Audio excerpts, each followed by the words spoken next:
Good evening and warm welcome to all the participants, dear friends who have joined this 137th WiseViews Leadership Conversation. We are extremely delighted this evening. We have Ms. Chaya D, who has joined from Hyderabad. I want all of you to join me in welcoming ma'am to this conversation. Welcome, ma'am. Good evening to you. Thank you so much, and a warm welcome to all the participants on the call, on the webinar, Facebook Live, wherever else you're joining. Great, ma'am. Thank you so much. First time when I saw your news item about donating your hair, how it started with your mother's health problem, and subsequently you've managed to scale it up and expand it. We thought there is a potential story here that we need to learn lessons beyond business. Usually we talk about business, but we have earlier tried to learn lessons from sports, social service, spirituality, and so on and so forth. But this is a great opportunity for us to understand. So we quickly tried and reached out to you, and thank you so much for agreeing to speak in our session this evening. Ladies and gentlemen, what I will do is I will do a brief introduction and hand it over to ma'am to start her opening remarks. So these are WiseViews leadership conversations, which we hold every Friday. And this Friday, this evening, we have Ms. Chaya D. She's a renowned corporate trainer. She's going to talk about Bald is Beautiful for a Cause. This intro and opening remarks will consume about 20-25 minutes, and we'll be left with about 30 minutes to do the Q&A. It's my pleasure and privilege to introduce ma'am. She has about 35 years of international and domestic experience in the hospitality industry with landmark achievements, detailed exposure in housekeeping training, formulating and implementing departmental SOPs. Several accomplishments are there. It is going to be difficult for us to actually read out everything, but still I have tried and mentioned this on my slides.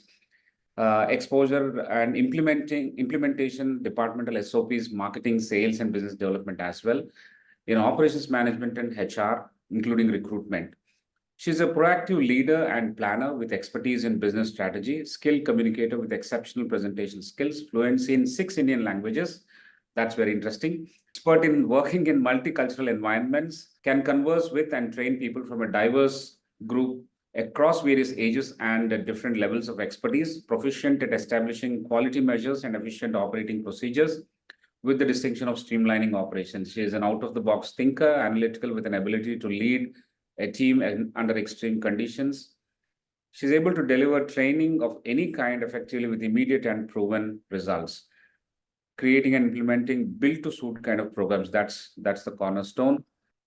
She has 23 plus years as a career professional with assignments with exceptional brands, including Oberoi Group, the popular Taj Group, IHHR Hospitality, that is Ishta and Ananda in the Himalayas, Jury Hotels, and soft brands with specific exposure to housekeeping, training, business development, operations, and HR. She has 12 plus years as principal consultant of the Talent Bridge, an entrepreneurial venture. Ma'am has started this venture. The main forte of TTB, that is the Talent Bridge, is training people across levels of different age groups, languages, industries by making it interesting and fun. Leadership building workshops, train the trainer workshops, team building for small, large, and high-level teams, building and implementing SOPs. These are very, very interesting high-end items. The scope of our training programs included the SSB interview process preparation, NDA entrance preparation, so on and so forth. She's been recognized. She trained fresh management trainees before they got into various hotels. Housekeeping management trainees involved in concept to completion of Rosetta by Ferns Sakleshpur, involved in recruiting the senior team, involved in continuous learning improvement. There's a huge list, but I have managed to pick a few. She holds a diploma in hotel management from IHM Chennai in 1986, and she also holds a postgraduate diploma in housekeeping management from OSHM in 1987. Wonderful, ma'am. It's a long and very impressive profile. Once again, welcome to this conversation. And I also take one more minute to introduce my esteemed colleague. He's a senior director at ICFAI Group. He brings 3 decades of rich experience. He was an entrepreneur and now an academic. And he holds a BTech from the prestigious IIT Mumbai, from which city I am holding this webinar now. And also, he holds a PGDM from another prestigious institute, IIM Kolkata. Welcome, Professor Prasad. Thank you so much. And we will now straight away get into the conversation with ma'am.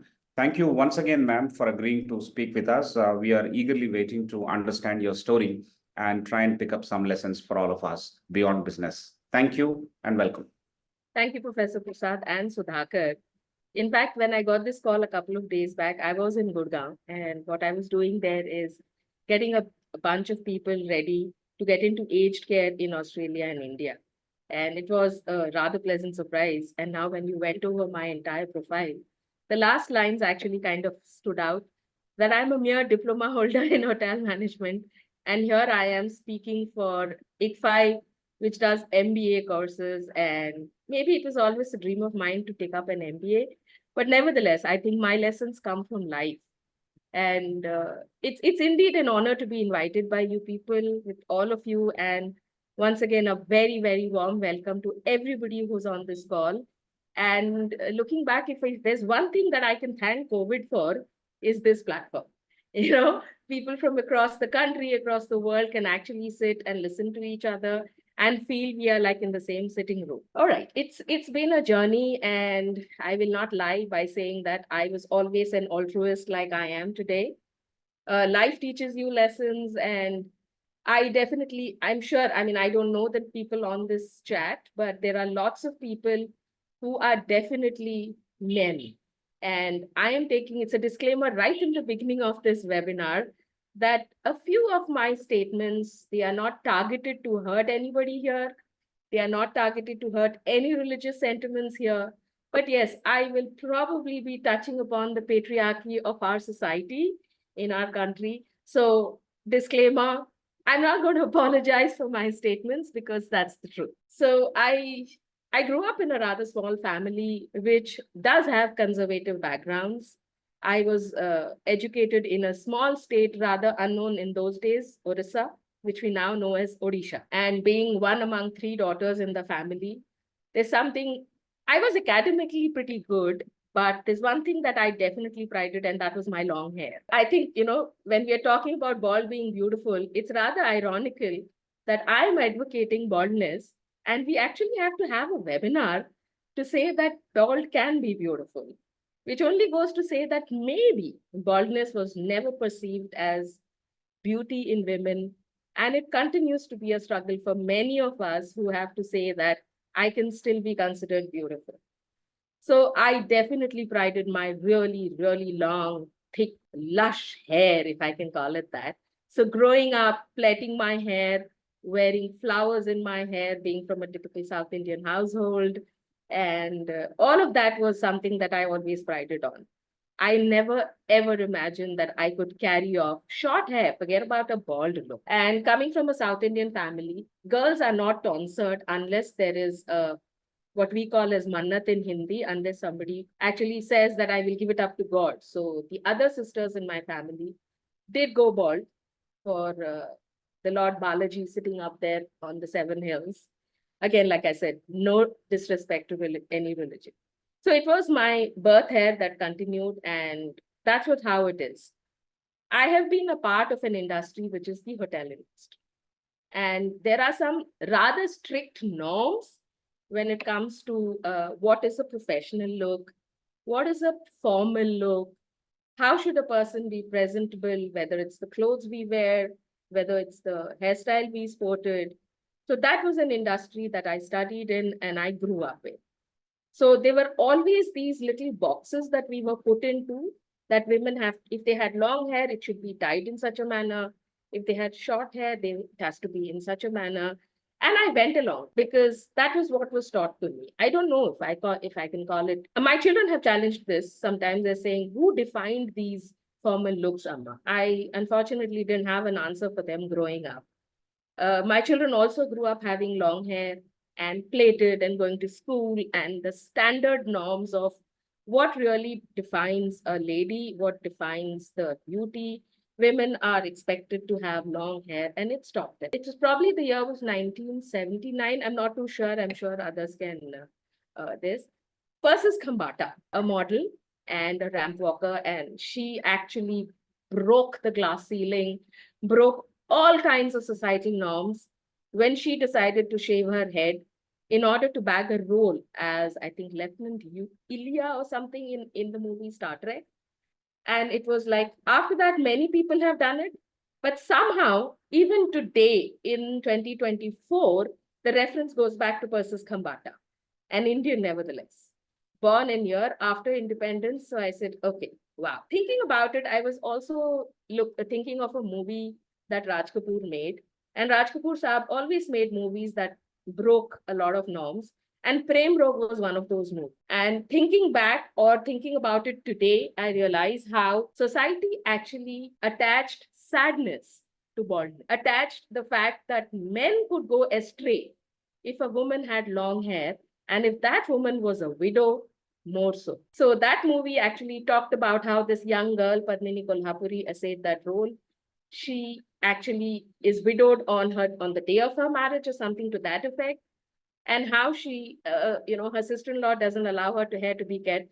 The long and short of it is baldness in women was associated to widow. Again, something that really, really touches our heart, that why? Why is it that long hair is something that men see and they are physically attracted to it and can probably end up molesting, raping? Give it a thought. Let's all step back and give this a thought, that is something that we have known for generations. I'll go back a little bit more. The scriptures talk, the scriptures, the epics, the Mahabharatas, and all of this.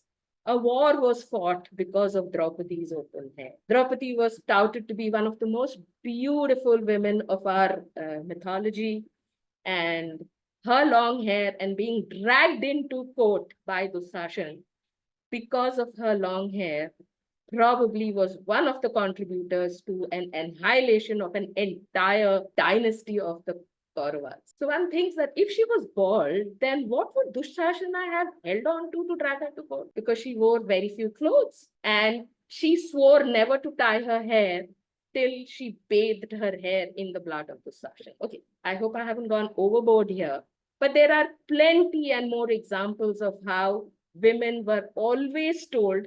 I mean, genetically, we are disposed to have long hair. Is that our fault? Genetically, if we believe in a God, yes. If we believe in evolution, yes. We have a predisposition to having long hair, and fine, that's how it is. So did I accept the idea of I would ever go bald? No, I did. There is a turning point in everybody's life. When my elder daughter decided to go short on her hair, I used to say very short. And now I don't know what she's going to say to me. So there was a kind of a turning point that came about in the year 2018. That's the year my younger daughter graduated to be a psychologist, and she joined a cancer hospital in Bangalore called Site Care Hospitals that specialized in cancer alone. And on a very casual visit to the hospital, my mother, it was honestly, trust me when I say this, it was a casual visit when she wanted to see her granddaughter's workplace. She went and and within 24 hours, our entire world was turned upside down. Thinking of a movie like Anand, in which they say lymphosarcoma of the whatever, right? Cancer used to be the disease, or tuberculosis that was the disease that was talked about in movies. Other people got cancer. Our family did. But by that evening, my mother was diagnosed with grade 4 breast cancer on the right side. And like I said, our world went topsy-turvy. There were discussions back and forth. There were arguments. She was 79. Did she need surgery? What would the surgery do to her? And of course, the plan was surgery followed by chemotherapy, followed by radiation. It was the chemotherapy part which was really, really scary. Because again, thanks to movies, thanks to my daughter being in the hospital, one of the major fallouts or major side effects of chemotherapy in anybody is hair loss. Of course, alopecia is another disease that takes away hair from people, and giving up one's hair voluntarily is one thing. Losing it to a disease is definitely mentally and emotionally debilitating. So post-surgery, my mother and me were sitting with the doctor and discussing her whole chemotherapy routine. And we did talk about the hair loss, and my mother was just sitting there quietly. And there was a statement made by that doctor, which obviously, for obvious reasons, I do not wish to name here. He turned around and said, "What are you so worried about at the age of 79? That you look less beautiful without hair?" Believe me, gentlemen and ladies out there, it touched a chord in my heart and said, "No, it's not about losing hair. It's about the pain that she has to go through for chemotherapy, because she also had peripheral neuropathy, which would have gotten 100 times more aggravated by chemo." But why was the remark made about hair? And that's where it started. I'm very fortunate. My mother is very fortunate that she took a stand and said, I'm not going to undergo chemotherapy. I will see how, the quality of my life takes me forward here. So she skipped the chemotherapy part. She did not have to lose hair, but that struck a chord. I said, I'm going to be here and I'm going to see how many people I can help. There was a friend who used to distribute prosthetic mastectomy. So when women have mastectomies, they lose their breasts. So prosthetic breasts, she was distributing them, and nobody talked about hair. I saw enough and more people walking around with bandanas. People were distributing free bandanas, but did not talk about hair. So it started in Bangalore, 2019. I went to a local parlor who said they were assisting the Adyar Cancer Research Institute in Madras, Chennai, of course. And even then, I only gave up 8 inches of my hair because I had long hair. I never thought of tonsuring my head. So I'm not going to take any reward points here. Same thing, another year later, my hair grew longer. I gave up another 6 inches of hair. 2021, I moved back to Hyderabad from Bangalore. And by then, my mother was in her 3rd year of remission. Again, God's grace, or whoever up there is. I found out this organization in Hyderabad called Hyderabad Hair Donation 99, run by a young guy called Shiva. And by the end of this webinar, I will share his details with Sudhakar and Mr. Prasad, so that if somebody wants to reach out, can reach out directly to him. And he told me that come and visit where I do this, man. He's a person who has been actually trained by Lakme. He could have earned lakhs as a hairdresser, as a hairstylist. And when I spoke to him, I spoke about tonsuring my head. He says, "Ma'am, just come and see my facility first." 2 people sitting in a room, stitching the wigs. It takes 7 people to donate their hair and approximately 4,000 rupees to make 1 wig. And here was a youngster distributing these wigs free of cost to anybody who needs. And that's when I did not think from my head, I thought from my head. They said, yes, I'm going to do this now. And that was the day, 2022 February, when I decided for the first time in my life, and I'm tonsuring my head, and it is not for a religious reason. It's not for anything else, but if I could help, mathematically speaking, maybe 1/7 of a contributor to somebody out there, I would. And that's where my journey started. So 2022, the first time, and like I said, I have been a part of a corporate world that a lot of people have dictated. They've told me, "Chaya, you have gray hair. Why don't you color it? You look more presentable when you do corporate events." Really? Okay. Gray hair became a taboo. And then I said, imagine me walking into a corporate room. Imagine me walking into a meeting with the CEO sitting there to plan out an event for themselves. And I have a bald hair, wearing a sari, large earrings, and probably even a bindi the size of Usha. I said, will I make an impact? Or will somebody out there think, you can't take her seriously, she's a bald woman? Well, it did happen. I had a lot of people telling me why I shouldn't have done it. It didn't really matter. I was already on that journey. So that was the first tonsuring where I said, it's not going to Tirupati, where it's going to be exported. It's not going to any other temple. Because I sincerely believe that God is not asking for your hair. You choose to give it. If you can choose to give it up in a temple, why not give it up to someone who we as a society have decided to actually say, you're bald, so it's a stigma. Get a wig and cover your hair. 2022, and then my hair grew back, and 2023, July, there I was back with Shiva again. And this is the 4th time I gave it up again. Right from the roots, comments, people told me, "Chaya, ab na baal aur lambe ho jane do." I am switching to Hindi because I can't say this in English. When they said, "lambe baal ek औरत की खूबसूरती की निशान होती है." I said, खूबसूरत इंसान अंदर से होता है, बॉस, बालों से नहीं. And I did reply in these many words, and he says, Acha baba, tumhari marzi hai. I said, I'm sitting in front of you. Do I change as a person just because I have decided to give up my hair? And one of my friends who's in the call right now, I'm not going to mention him by name because for whatever. I remember telling him that I'm going to do a sales training workshop for a very large corporation here in Hyderabad. I've had people ask me, will you be able to control a room full of men? Sure. With that bald head, what if they look at you and laugh? I said, doesn't matter. And towards the end of my session, I actually asked them very casually because they're salespeople. I said, you make assumptions and you present a product in front of your people. So what would you say? Why do you think I'm sporting a bald look? Believe me, 60% of the room said Tirupati. The balance 20 said Yadagiri Gutta. The rest wanted to be different. And they said, ma'am, a fashion statement. Unfortunately, nobody thought of that. No. So here I am. That's been my journey. 2023 in November, the world did this. You would have heard of No Shave November when a lot of men stopped shaving. But 2023 November was also observed as Movember, MO, which meant people were shaving off their beards in order to support prostate cancer and testicular cancer, which is obviously a male cancer, in order to show solidarity. So with hair about this length, I went ahead and shaved it all over again. I did that in November. And honestly, from the deepest part of my heart, I never, ever dreamt or planned on getting any recognition. I did not do this for recognition. I did it because I genuinely believe in this work. Well, I think, Sudhakar, I have spoken up quite a bit, so I'll leave it to you to take it forward from here. Thank you very much, ma'am. It is so nice listening to you. You are perhaps a very, very effective trainer. I have never been part of your Thank you but so much.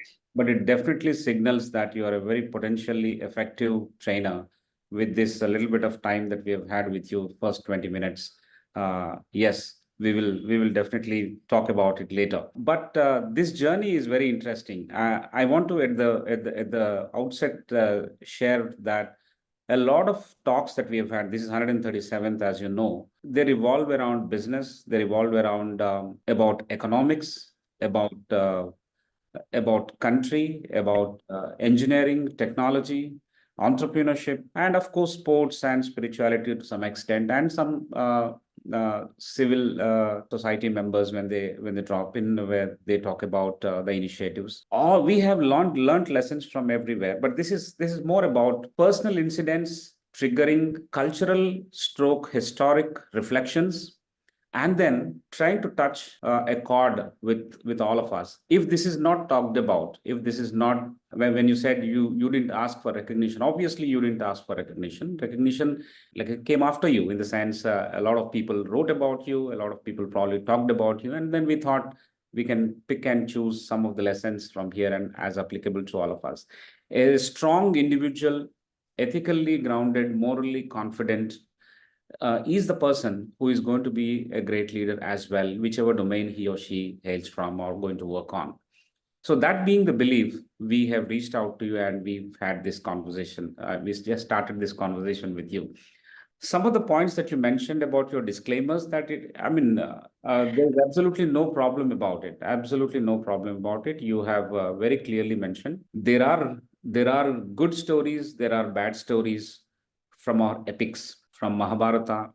All kinds of stories are there, all kinds of personalities exist. Conditioning is something which we're all victims of. Conditioning in our society and extrapolated to our everyday living conditioning that carries forward into the classroom, conditioning that is carried forward to our dining rooms. Everywhere we are victims of that. How nicely, how smartly we navigate this conditioning, beat the ceilings every time, and try and grow our children to be very, very open, free, modern, and very useful to the society. That's the challenge for all of us. And therefore, we are on the right topic, and you have touched several aspects of your opening remarks about the theme. Bald is beautiful for a cause. It's amazing, ma'am.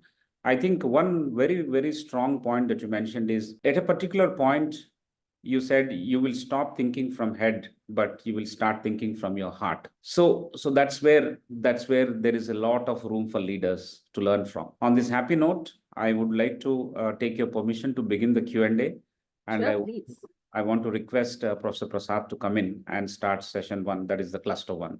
Over to you, Professor Prasad. Thank you. Thank you, Professor Rao. Thank you, ma'am. This is a very different session, and where I see it is from the current generation. There's a lot of change taking place. The challenges today are not what it is when we grew up. It's a very, very complex place with a lot of pressure. And I think this sort of a session actually impacts and will be bought into by the younger generation. They would need this kind of support from people from our generation. And I think that's where it comes from. The connected thing is about identity and impact. A lot of stereotypes here. And I think you have transitioned from some of those stereotypes and contributed towards making it an impact in the journey that you are taking. That's another very distinct point, which is very different from your career. In the sense that though you have a full-fledged career going professionally, you have made an identity, a dominant identity on this, in the sense that you are known, we are speaking to you about this.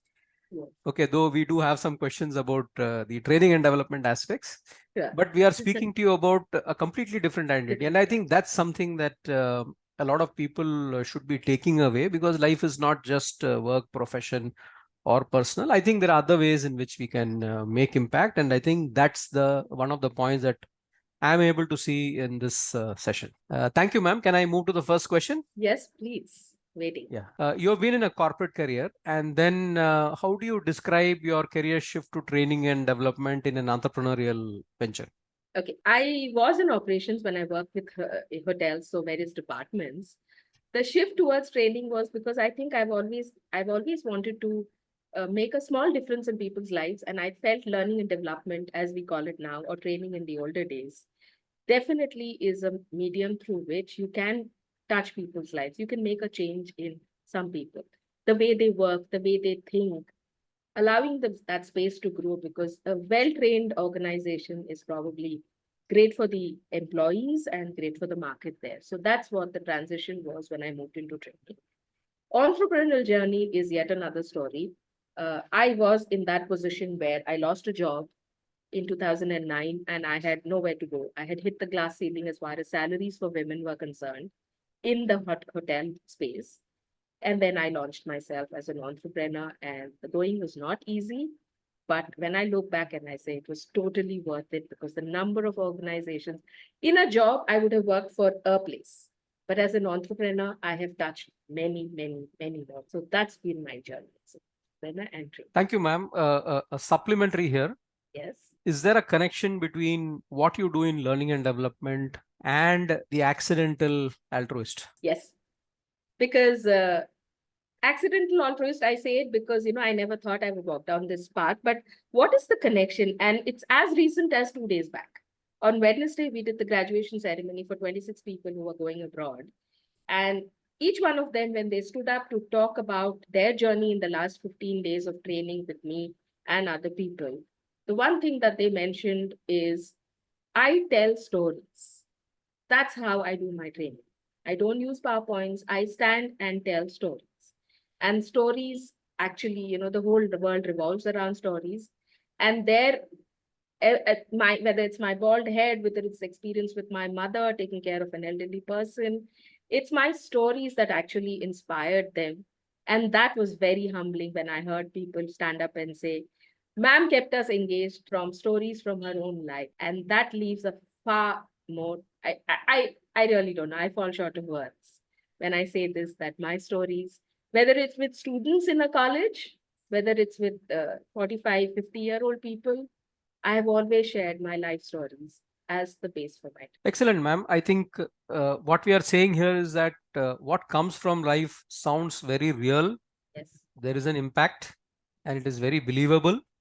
It goes a long way for people to hear and say, hey, this is an application. This is not somebody saying something on a PPT. Yes. And therefore, as from the older ages, stories are an extremely powerful way. And I think there is a connection there. Yes. Thank you, ma'am. Can you tell us more about the challenges involved and the experience in this cause? Because I'm sure it is more than what you said. You are trying to develop it. Challenges again is because of the conditioning. And like I said right in the beginning, that I was also conditioned by the very same stories. I was also conditioned by the very same society. It wasn't easy for the first time when I walked out with a bald head, and my mother had tears in her eyes. My sister had tears in her eyes. And it was like looking at a totally different person, a totally different face. So that definitely was a challenge. Maybe draping us. When I shaved my head the first time, I was draped in a sari. And continuously to keep draping a sari and walking out there with a bald head. My elder sister handed me a scarf that, Chaya, would you like to cover your head in the first few days? I said, no, the purpose is lost. So that was definitely one of the challenges. Whether I might deny it till the cows come home, but how the society perceives you matter. I may challenge it and say, I don't care. But it definitely matters because like they say in Hindi, par sringar, hum sringar dusron ke liye karte. We eat to nourish our bodies, but the way we dress is somehow for other people. The way we look is for the other people. So that would probably have been one of the challenges and the perception that I would carry with it. So yes. And, on a humorous note, while this look is almost maintenance free, I don't have to spend much of time and money. It is very cold. And the first time I was bald, I had that, there is hair. I felt it. It wasn't there. So standing under the shower, yeah, that was challenging. And when I went to Delhi, this time with 8 degrees temperature, oh boy, that was good.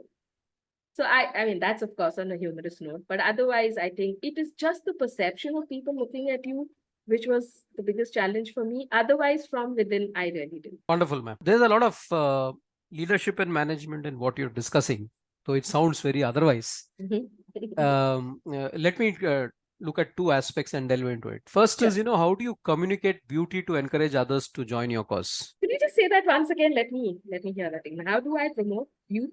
Yeah, see, beauty is a personal thing. I mean, Yes. different people have different notions about it. Yes. And we can project it the way we want. Sure. Somebody says beauty in the eyes of the beholder. Uh-huh. Now, since you are trying to foster this, yes, and encourage others to do something similar, yes, then how do you communicate beauty to encourage others to join your cause? So to start with, I have never consciously felt other people should do something similar to me, like especially when it comes to giving up hair.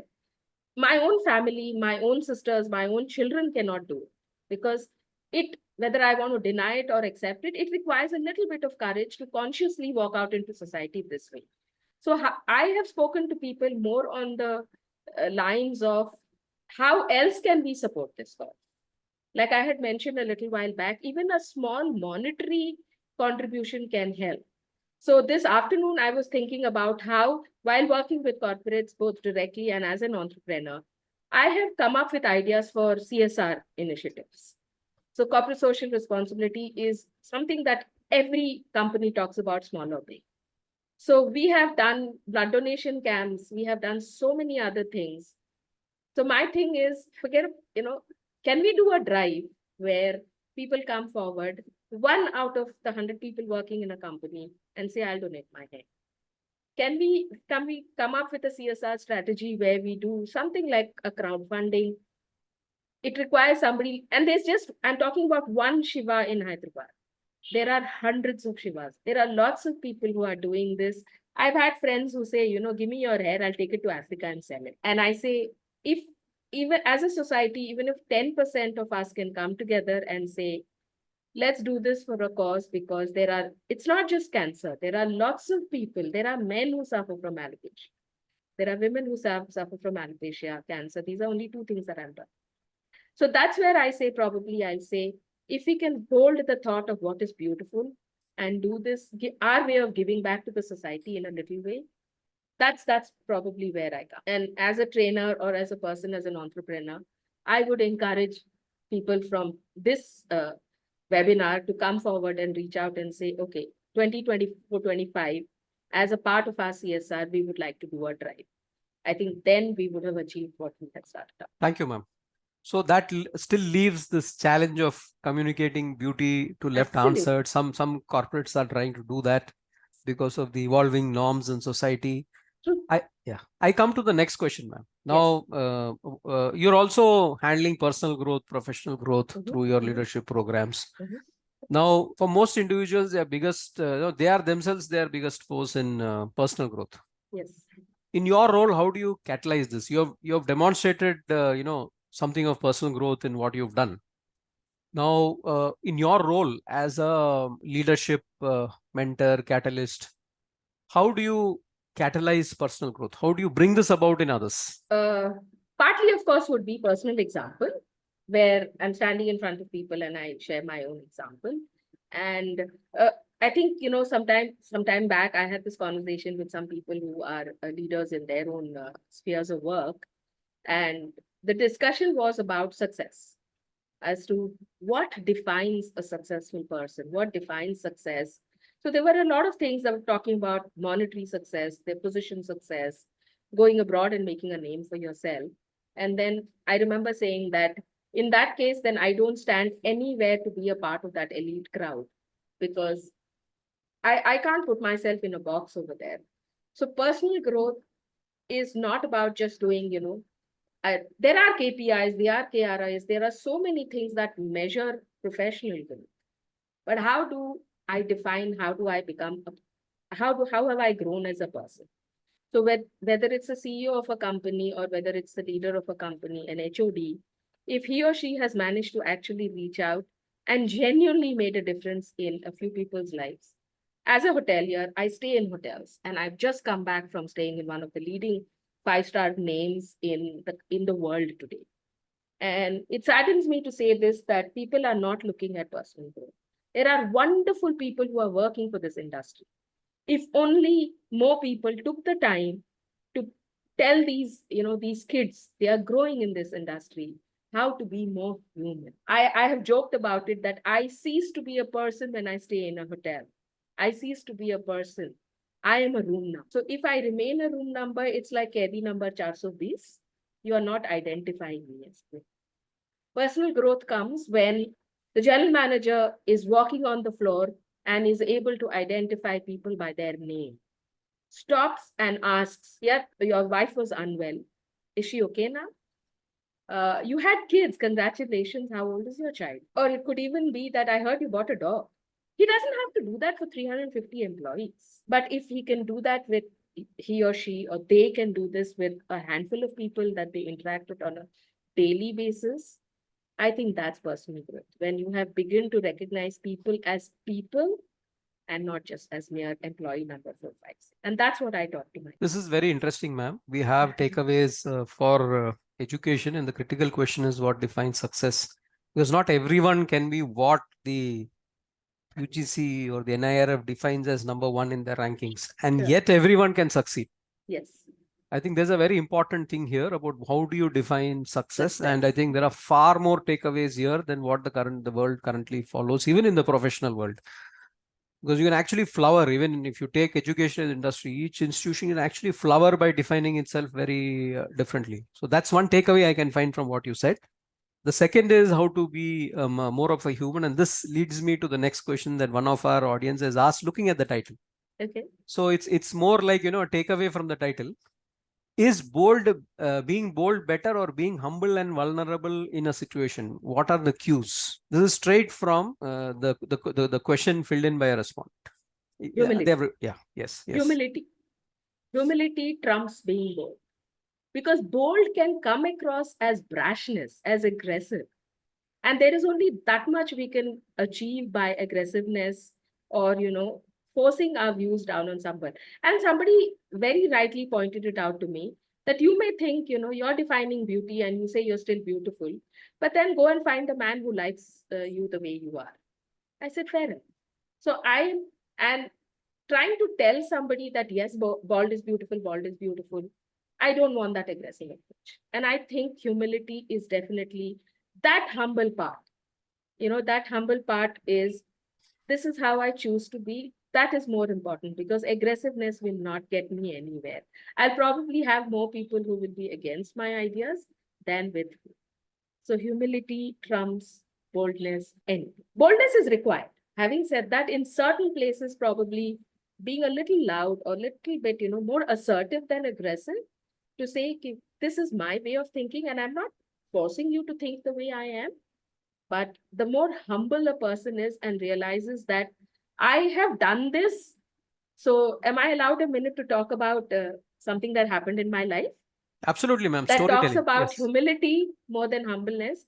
2022, when the first time I had balled in Feb, and I was in Pune in April with my kids and family. We were in a restaurant, and while we were sitting and eating and enjoying a few cold beers, I saw a young lady, and in the distance on another table, she looked quite young, and she was completely bald, pretty thin, and she was enthusiastically talking to people.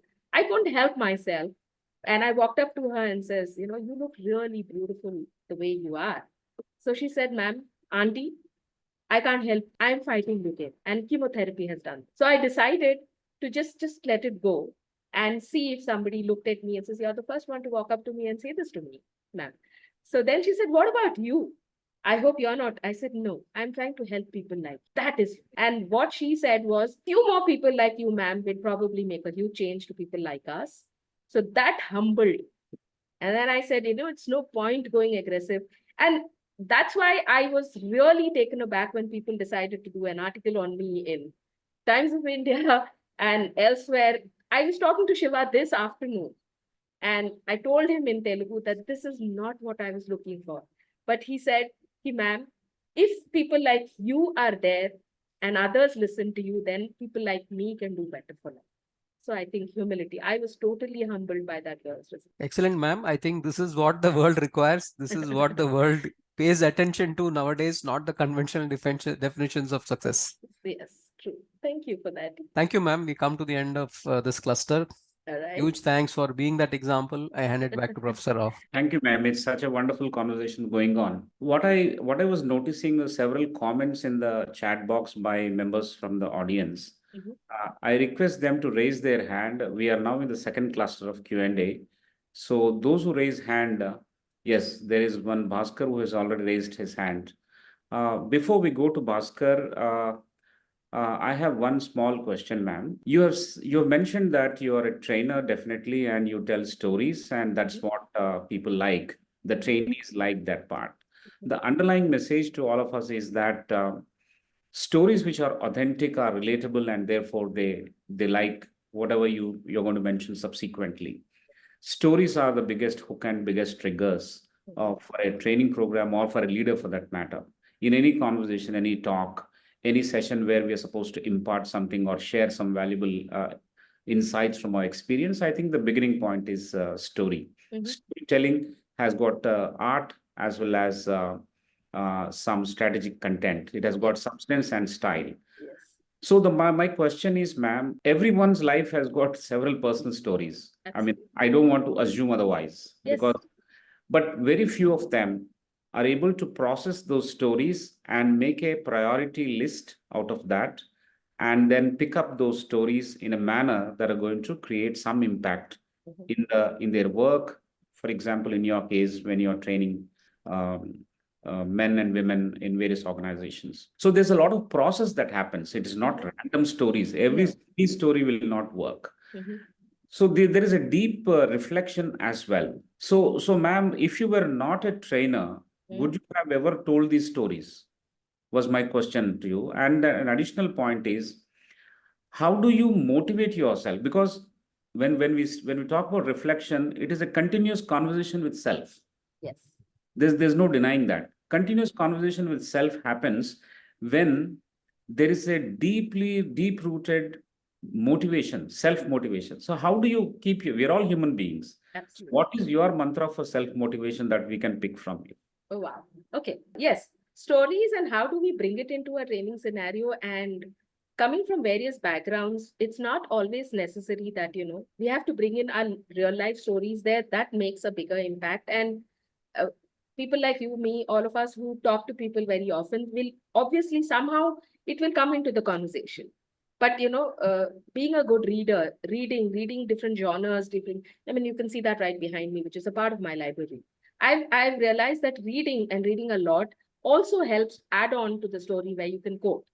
Now coming to what motivates me, little bit of a I I I think people have asked me a similar question that where do you get your strength from, Chai? Who gives you that strength? And I would definitely say my family.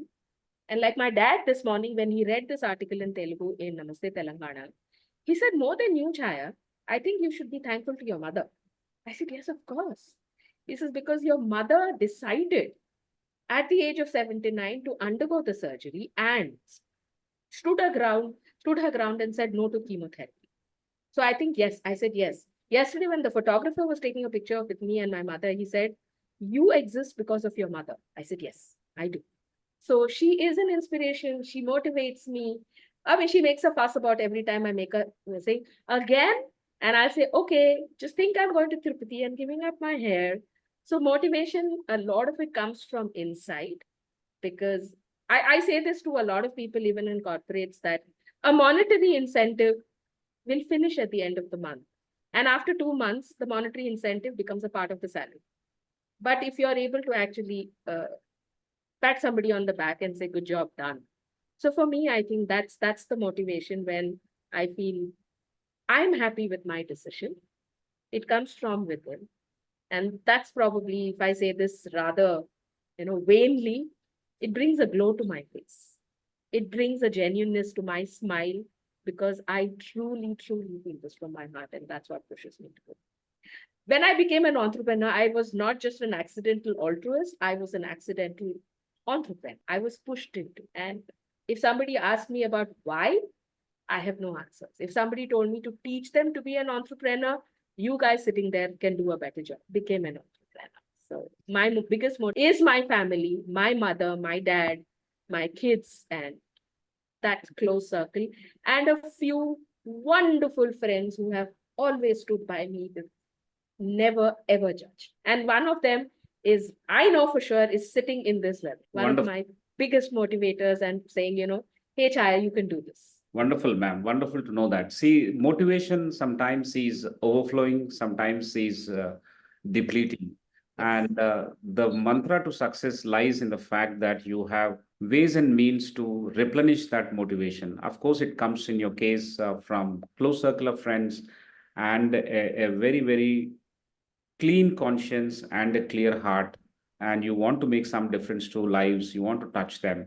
I think that's where it gets replenished. Wonderful. Yes. I think a lot of lessons for the wannabe trainers and a lot of lessons for the wannabe leaders. So wonderful.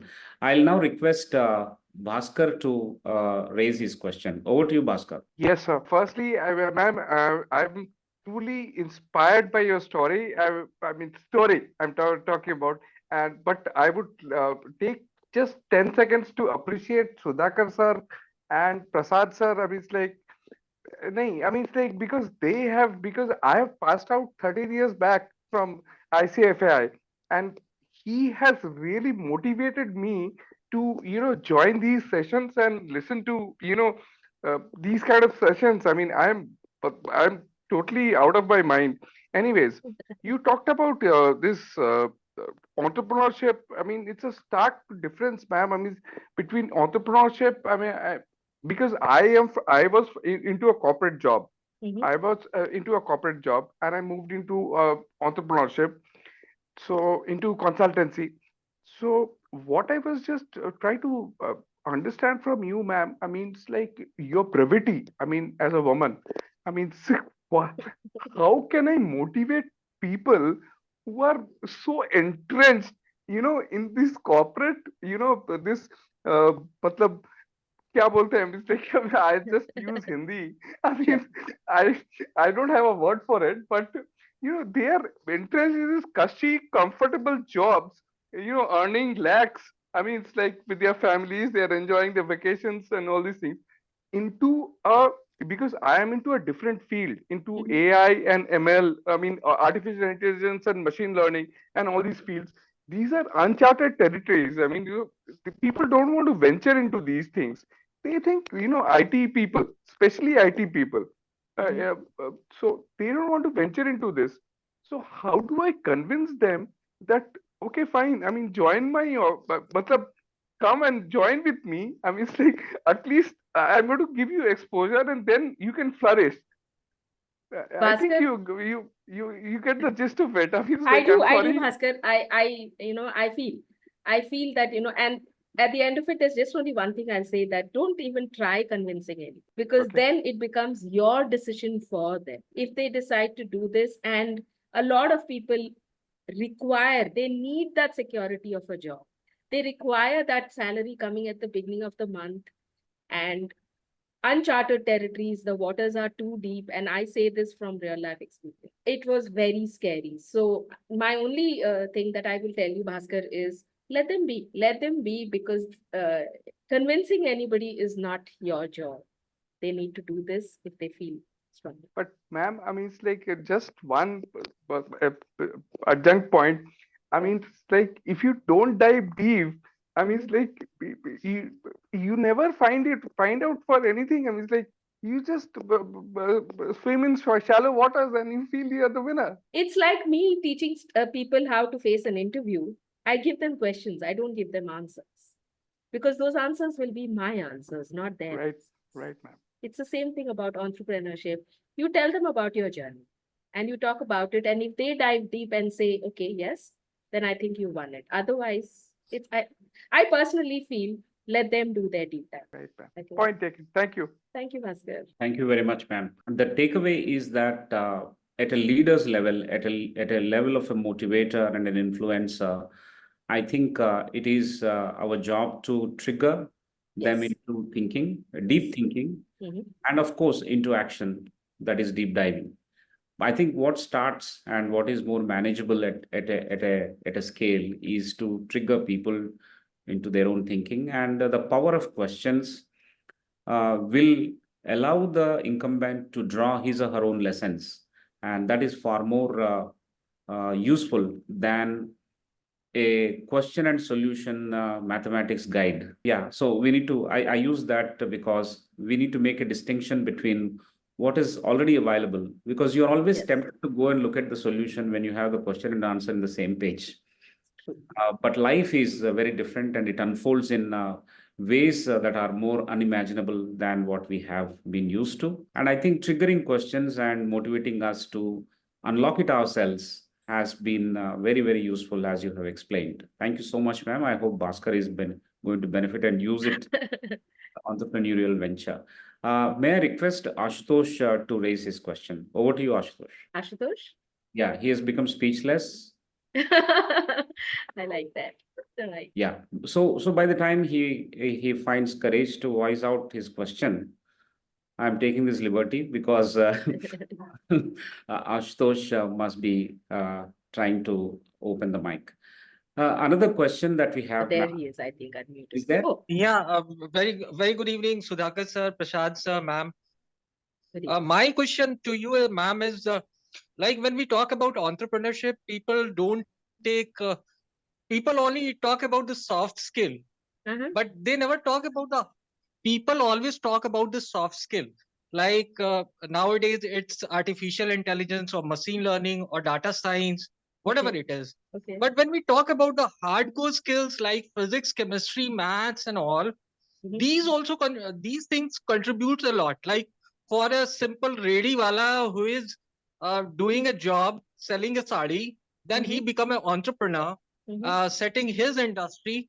What you have to say on this? Like, it's always a soft skill is important or hard skill is also important? Good question. It's like asking a question like, did the chicken come first or the egg come, right? And like Professor Sudhakar just said, that there's a lot of knowledge out there that is transferred through a textbook. It's there. The questions are there, you solve it and you have an answer. So I personally would say, soft skills is a word that is often overused and misused anywhere in the world. What constitutes as more important? I have a lot of knowledge that I have gained from books. I have double MBAs, and yet I fail to present myself quite well in front of people. I have seen people who may not even be able to write a proper resume, not because they don't know how to write, but it's just that they're not able to put it in words. So your artificial intelligence, machine learning, and so many words that I've never heard of have come forward in the conversation today. Nothing's bigger, nothing smaller. It's a balance of both that will actually make somebody more successful. Relying on marketing, soft skills. That would be my answer, Ashutosh, ki there is knowledge that is gained from books, and that is extremely important to give you a base. But from there onwards, there are skills that have to be learned. And most importantly, it's my attitude. So no number of books, no number of training sessions can actually help me if I haven't changed my attitude towards what I need to do. That's probably, sounds very bookish, but that would be my thought that I put across. Thank you, ma'am. Thank you, ma'am. Amazing, ma'am.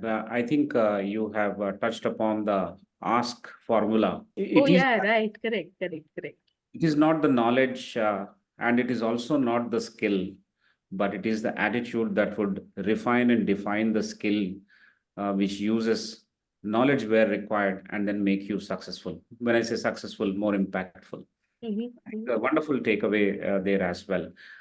Before I wait for others to raise their hand and ask their questions, I have 2 points. Yeah. In one point, I will do solo, and another point, I will collaborate with Professor Prasad.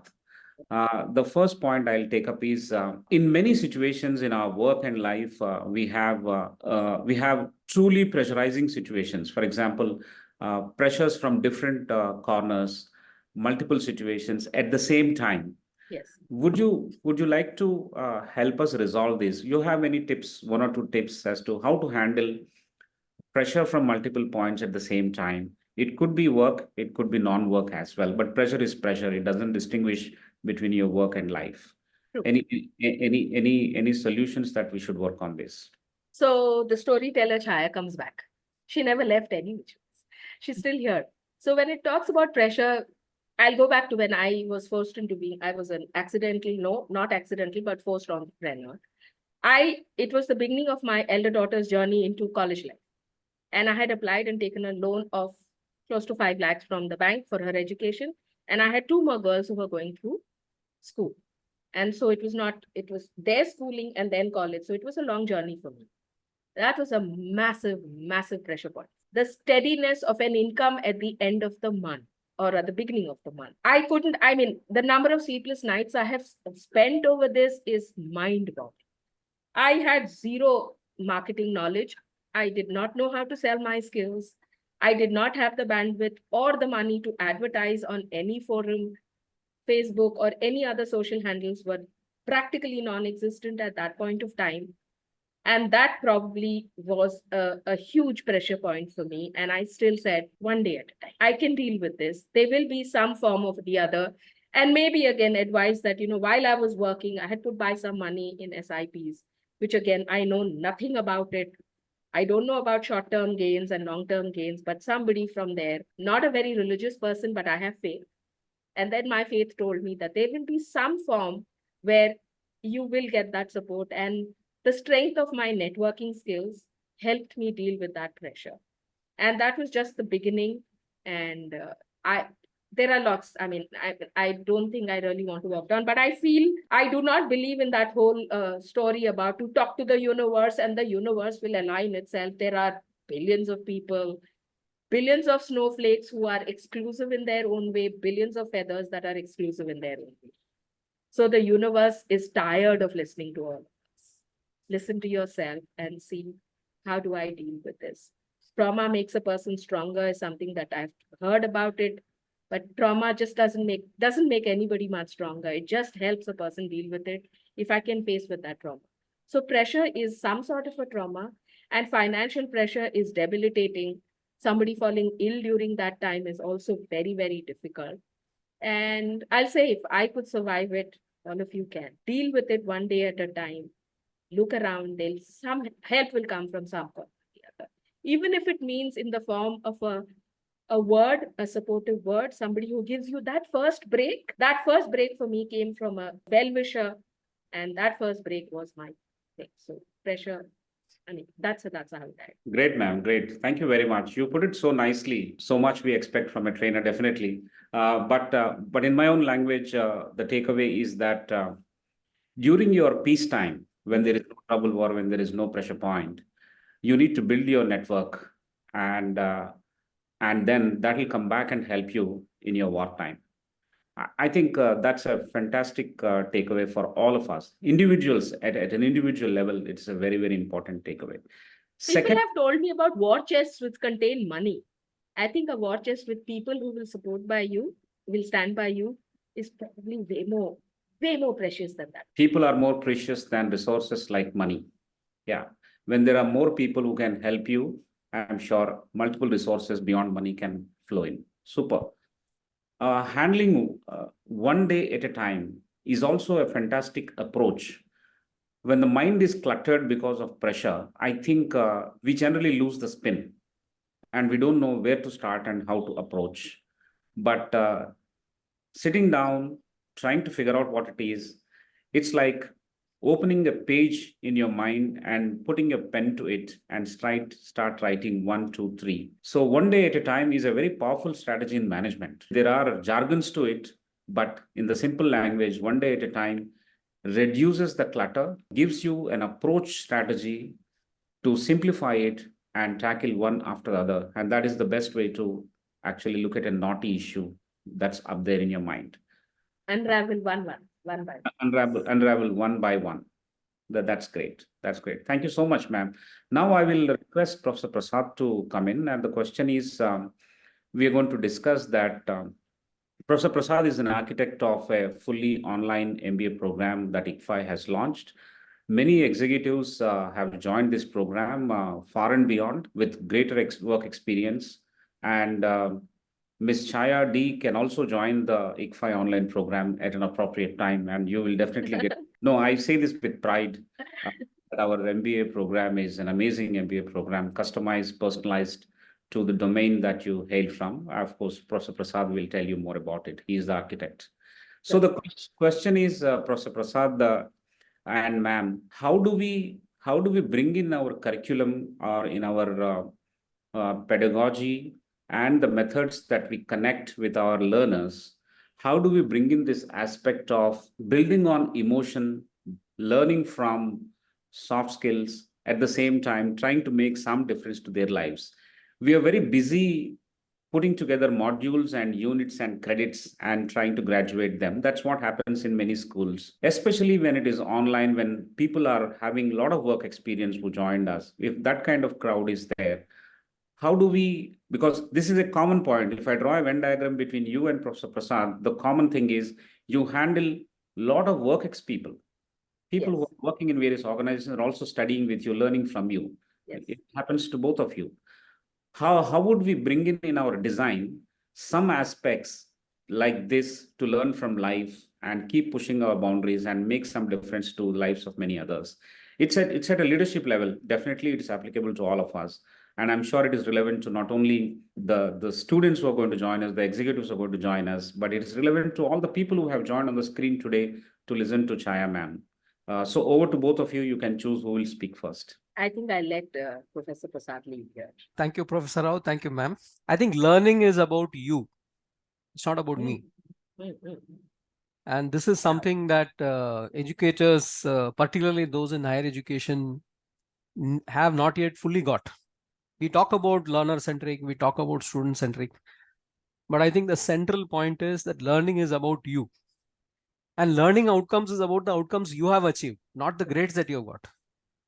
Wow. So I think if this is, since we have credit courses and we have grades, one needs to be very cognizant about this point. That just because a person got 8 doesn't mean anything. And we see this in our placements. It's not the guys who get 10 or 9 or something who actually stand out. There are a lot of people who are the 6-pointers or, in one of those famous book, 5.5 kind of thing, who really do far more. So the ability to let the other person evolve and providing the context, the environment and the activities which will do that is the crux of this. And every activity that we need to do, many things we have mandated to do because we are a formal institution, which for you, you can design it whichever way you want. We do have certain things that we need to do. So I think in every such environmental aspect where we have an environment which then facilitates the learning or an activity which facilitates the learning, from a designer point of view, we need to be very cognizant about that there is a learner sitting in the center. To just give you an example, if it happens to be a session, sessions are something that are mandated informal programs. Yes. Then you need to let space for the other person to speak. And when they are executives, they will, some of them will certainly have something to say about what you are talking about. And you need to have that space and the mental attitude as a teacher, as a facilitator, to let that happen. And when that happens, I think from those stories, others will also start participating. Then it becomes more about you and not me. I think I'll stop there. No, taking it from there, Professor Prasad, I wish there were more people who spoke like, who thought like you, because like I said, I am associated with educational institutions. I'm a product of one too. But the curriculum is so, it's in the box. The person here is more worried about finishing the syllabus rather than actually making a difference to the learner. So that learner's perspective, whether it's a 19 or a 20-year-old passing out from a hotel school, preparing them for what the real world is actually there is a totally different story. Nothing seems to have changed, and it is all about I finished my syllabus. So the higher I go, I have worked with people who are trying to finish their MBAs. I work with people who have done double MBAs and help them do their assignments, because they've not been able to write it themselves. And then I always think that, why couldn't I get an MBA? Because I don't have a graduation. So that's a different story over there. But keeping the learner, making it learner-centric, I think is probably the biggest, I think like you. And I've tried that, and I've made a few of the lecturers in colleges a little insecure. What is she talking about? I'm talking about what the real world, from day one, telling the student that you are cut out for this department. You are cut out for this kind of a job is not the way it should. Because at the end of the 2.5 years, the person, or 3 years, the person had spent studying or doing this session and finds that that's not what that person wants to do. So if somebody were to tell me, I'll refer to hotels, a kid were to tell me, oh, I have dreamt of being a chef since I was 5 years old. Honestly, that's what your teachers have told you to say. And I have seen these very people go and fail interviews, because if I'm the interviewer, I'm not convinced that you were able to make a decision when you were 5.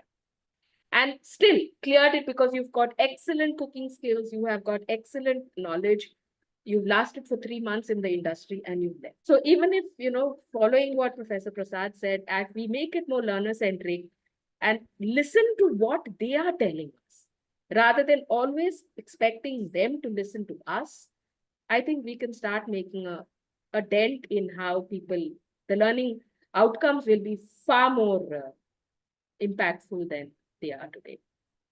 It's a long journey out there. Amazing point that both of you have discussed. Making it learner-centric, creating space for the participants to actually speak, and then well and truly, it will be learning is about you. Otherwise, it remains as jargon. So thank you so much for these amazing inputs, both of you.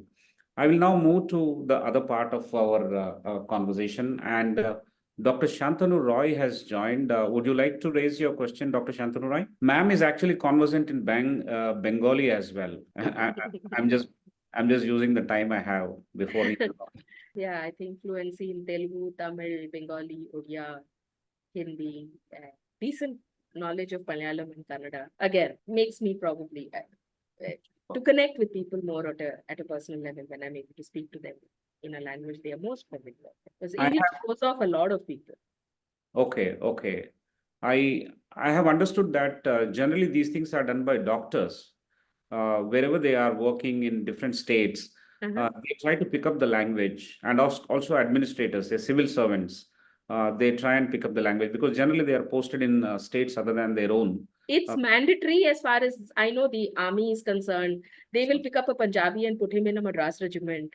They'll pick up a Tamilian and put him in a Sikh regiment. I've seen a Tamilian learn Gorkhali because he was the brigadier of the Gorkha regiment. But yeah, this, I think, as a kid, I can say I started learning these languages, and it's a huge help. Okay, fantastic. Still waiting for Dr. Shantanu Roy. No problem. We'll continue. I think Doctor will join whenever it is convenient for him to join. Absolutely. Ma'am, my question here is, how can we design or plan to treat this loss of hair due to cancer, this particular part? How can we treat this emotionally? In the sense, how can we help people treat this emotionally by ways of ways and means of various campaigns or programs. Of course, physical donation of hair is one, which is actually a remedial kind of activity. And it goes a long way in also fitting in with the social conditioning, because the requirement of hair is also an acceptance of social conditioning. Well, physical donation of hair is one. Can losing hair in cancer be treated emotionally?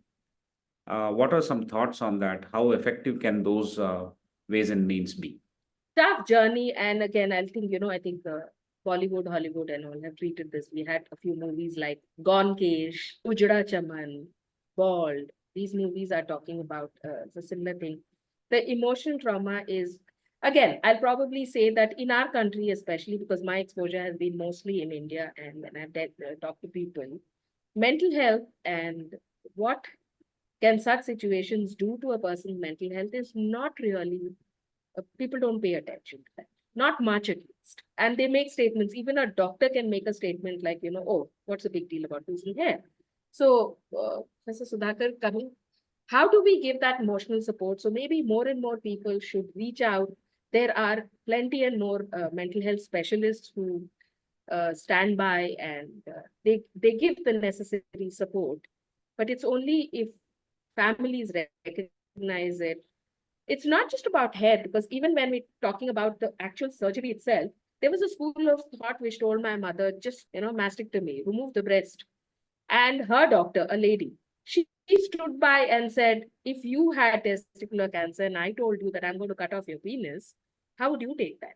You can't make that decision. A man can't make that decision for a woman. She actually stood up against a whole board of doctors in the hospital to say that at her age, I'm not putting her through a mastectomy. It's the emotional drain of, forget about the hair that is lost. You're starting her off with just losing an entire part of her body. A hair will grow back, a breast will not. So that is emotional in itself. So if as an organization, we can all get together and make small groups and start addressing some people and actually talk about it's okay while it's not okay. And take the help of mental health professionals here, take their support and spread the word. Maybe we can start making a small little dent. And you very rightly said, wig is remedial. We are just trying to put a band-aid on the wound. That band-aid is going to be ripped at some point, and that wig is going to lose whatever its structure. Maybe do I have to get another wig? How long will I do this? Dealing with that, probably, yes. You've raised a very, very pertinent point here, and probably we can, all of us leaders can put our heads together and say, let's start with one city, let's start with few people and start talking about it. More and more and more awareness is probably which would probably get us there. Amazing, ma'am. Thank you very much. Let's keep talking about it at a unit and one city, one small group. True. And probably we would have reached many, many more people and sent the message of strength across all of them. Yes. What is important beyond the point, beyond a gesture, is to develop people to be strong on their own terms and trying to grapple with what is being perceived as what others think of me. Yes. I think that is the issue, that it's a greater issue of personality strengthening. It's a greater issue of emotional strengthening. Yes. That's what individuals need. In times of adversity, it is not the hard skill that will come to your rescue, but in times of adversity, it is the inner strength that will come to your rescue. And any source that can provide that inner strength, any source that can replenish that inner strength is absolutely more. A total stranger standing there and telling you it's okay to be not okay. I think that goes, and total strangers told me that it's okay to not be. And I think that gives me a lot of strength. And yes, I think a lot of these things have actually inspired and motivated my daughter to take up psychology as a subject, and she works with people, helping them through such kind of difficult questions. Amazing. Many youngsters should get into these areas of psychology, because today the problem of mental health is much bigger in domains and organizations and sectors that we have not imagined. We are all affected by mental health. We are all affected by depression. That is only a signal that there is a pressure point, there is a difficulty, there is an adversity, and we don't know how to deal with that. I think we need to have many more people, good thinking people, thinking with well-meaning initiatives and a cleaner heart, a heart that resonates with the problems of others. I'm Yes. sure are required to usher themselves into the service of mankind. Great. I'll now request Dr. Shantanu, who is now managed to raise his hand. Please raise your voice too. Yeah, thank you. Actually, like her daughter, my younger daughter is also MA Applied Psychology from Delhi University, and she Wow. is in a mental health organization. And what she tells me, like, is that first of all, to accept that I need Help. to go to some psychiatrist and all that itself is a challenge. People don't want to accept that, psychologically for them, it is not easy to accept. And second point she says is that in many of the companies, they don't have sensitivity. If somebody is suffering from, you have had an accident, they know, okay, they'll pay for you, get well soon and all that, that's fine. But if you're suffering from a mental health, the companies, organizations are not sensitive enough. That it is not that I have broken my hand and I can get it repaired by plaster. It is something that is deep rooted. So that is lacking in many of the organizations. I mean, first of all, the individuals have the problem of accepting and they're scared. If I tell the truth, then I'll not be looked down upon in the organization. I think that sensitivity has to come to the industry, to the organizations, corporates. I think that is what she tells me. So I'm just sharing her thoughts with you. Thank you. Oh, thank you. Thank you, Dr. Shantanu, for sharing those points with us. Ma'am, we have now come to close to 8 p.m. and Yes. we should have ended the session some 24 minutes back. Okay. But such is the power of conversations that I would like to fail from a realization where I need to stop rather than stopping something abruptly. I would like to err on this side. And you're also part of this crime. You are all my partners in this crime. So thank you very much, ma'am. This has been a wonderful session, a session of a different kind. It has started with a personal incident where you have noticed a problem with your mom, and then you have thought through deeply and said, yes, I will speak up and I will demonstrate and I will try and tell people that it is okay not to be okay.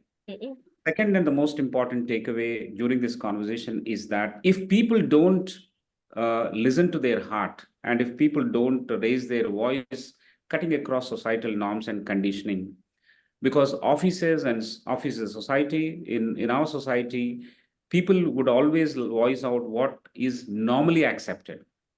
Even if we have an iota of doubt that it is not going to be accepted, we'll stay mute.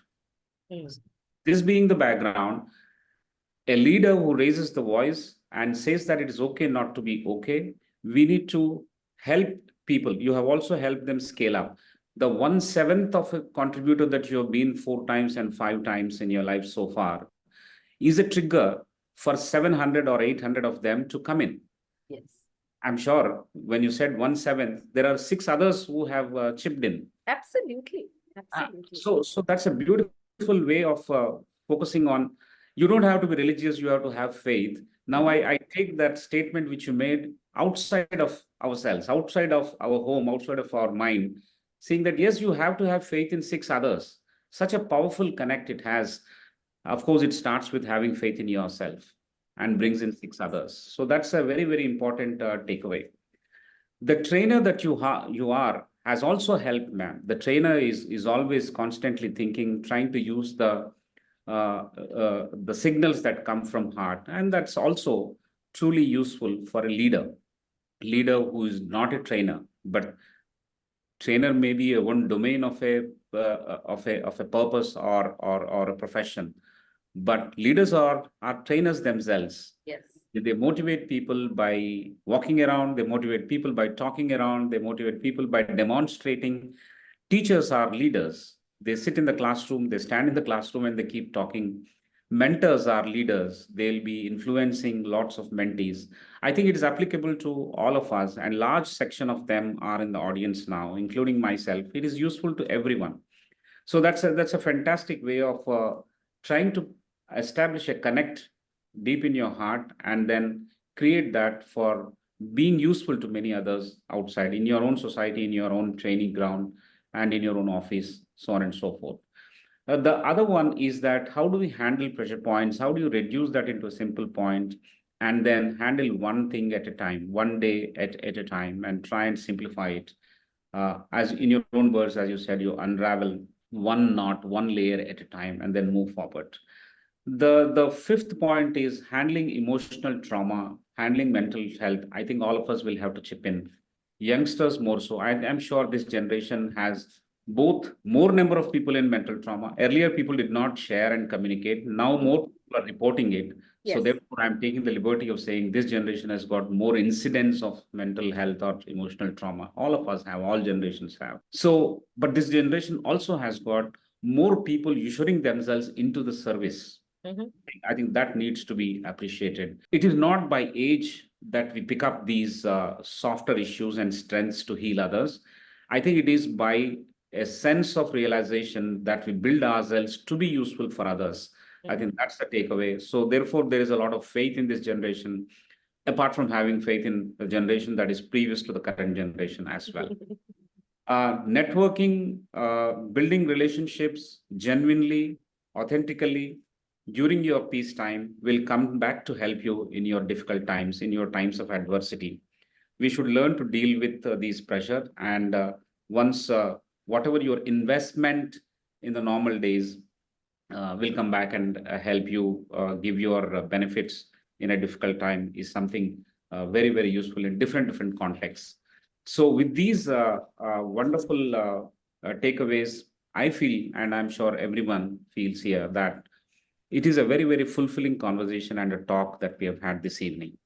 I want to thank you on behalf of all the participants, on behalf of ICFAI and Professor Prasad, for sparing your time, sharing your valuable personal incidents, experience, and expertise to deal with some of these debilitating issues that man, when I say mankind, I should have said womankind. Okay. It is not trying to be kinder to anyone, but the language is also conditioned by Yes. patriarchal society that we live in. I'm sure if you are sensitive enough about it, it's fine, as long as we don't take it far We into. just call it humankind. We call it human. Absolutely, we need to learn these things from you, ma'am. I think we look for more opportunities to interact with you Sure. and learn from you. And I hope we'll have situations where you can visit our campus as well and talk to the youngsters. They'll be, I'm sure, Absolute pleasure to be they'll able to be do thrilled that. to listen to you. You're a great speaker. I'm saying this not to please you, but I'm saying this to tell myself that there is an agenda to come back to you and invite you to speak to our students in person at our campus, any campus, wherever you are in this country. We have 11 universities. So in most of the cities, you will be going for training. So it'll be easy for us to request you to chip in and walk into our campus. It'll be a pleasure to host you wherever Let's it is. start with Hyderabad. And just a quick thing, Professor Prasad and Professor Rao, MBAs are what we are offering. When working with hotels, we used to say the general manager should do MBW, that is management by walking. And now we can think of MBF, managed by feet. So Managed I think by feet, yes. Empathy, and there's so many words to do it, but it's been an absolute pleasure interacting with this. Great. Absolutely. Great. Likewise, likewise. I close this with one small incident. About 7 years back, we went to a conference in Ladakh, Leh, Mhm. and that conference was hosted by Sonam Wangchuk, the very Mhm. popular Sonam Wangchuk.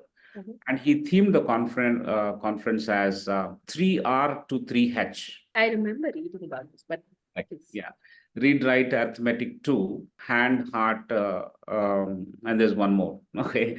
So it is more about experience, feeling, and helping. I think these are the three important connotations of that conference. He has brought that to center stage. Mhm. Any number of times we talk about the heart and the heart and the hand and the contribution that we can lend to others with a helping hand, with a emotional heart, with an empathetic heart. I'm sure we become true leaders in our society and in our work.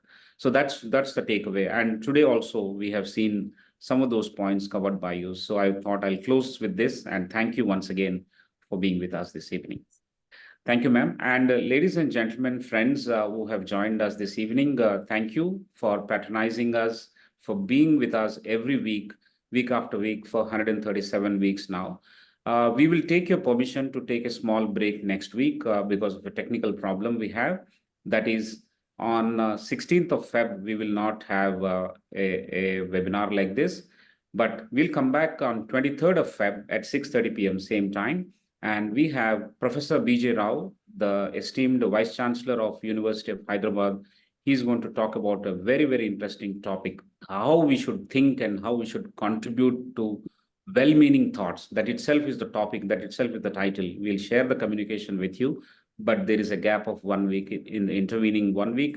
Please go back and learn more about Talent Bridge, learn more about Chaya ma'am, learn more about the ways and means in which we can help the people who are afflicted by some of these unfortunate diseases and also some of the man-made diseases that are not medically treated, but I think emotionally handled and touched. I'm sure that is where it is. Ma'am, when you said the society is fully conditioned looking at long hair and defining beauty, you have actually chipped in and championed to redefine beauty, redefine oneself, and how to help people navigate these difficult times. I think many others also will come forward and will try to do in their own sphere of life, in their own neighborhood. They can, in their own small way, contribute to touching others' lives, making some difference to people, and establishing themselves as leaders. I'm sure this is going to happen more frequently, whether we hear about it, whether we see that in news or not. If people do it straight from their heart, like the way you have done, is going to be great. I'm sure we can thank the society every time. And with a platform like yours, I'm sure there will be people who will reach out and ask you, and I'd be more than happy to be there with them. Sorry, I cut you short there. No problem, no problem. You have actually not cut me short.